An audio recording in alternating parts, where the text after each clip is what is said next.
ગીર સોમનાથમાં રહેતા કેરીના એક વેપારીએ 19 લોકો પાસેથી 3 કરોડ વ્યાજે લીધા હતા.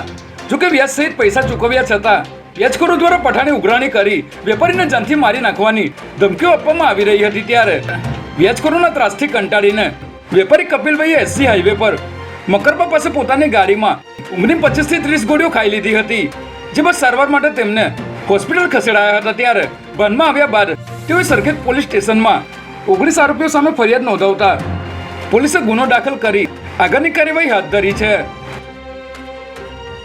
બે પિતરાઈ ભાઈઓ જીઓ માર્ટ પરથી ઓનલાઈન ઓર્ડર કરીને ખોટું સરનામું આપતા હતા અને ત્યારબાદ ડિલિવરી થાય તેની પહેલાં જ ઓર્ડર કેન્સલ કરી બેંક તરફથી રિવોર્ડ પોઈન્ટ મેળવીને બીજી શોપિંગ વેબસાઇટ પરથી ગોલ્ડ કોઈનની ખરીદી કરતા હતા. અને આવી રીતે આરોપીઓએ જીઓ માર્ટ પરથી છેલ્લા 5 મહિનામાં 104 કરોડના ઓર્ડર કેન્સલ કરી રિવોર્ડ પોઈન્ટ મેળવીને 2 કરોડના ગોલ્ડ કોઈન ખરીદ્યા હતા. ત્યારે આખું રેકેટ સામે આવ્યા બાદ અમદાવાદ સાયબર ક્રાઇમની ટીમે બંને આરોપીઓની ધરપકડ કરી મોબાઈલ અને લેપટોપ સહિતનો મુદ્દામાલ કબજે કર્યો છે.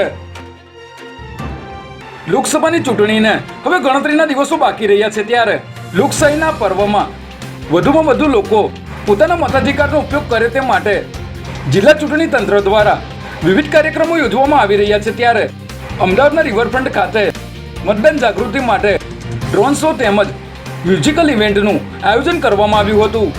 જેમાં 100 જેટલા ડ્રોનની મદદથી મતદાન જાગૃતિને લઈને વિવિધ મેસેજ આપવામાં આવ્યા હતા. સાથે જ મ્યુઝિકલ નાઇટ તેમજ કાવ્ય પઠનનું પણ આયોજન કરાયું હતું.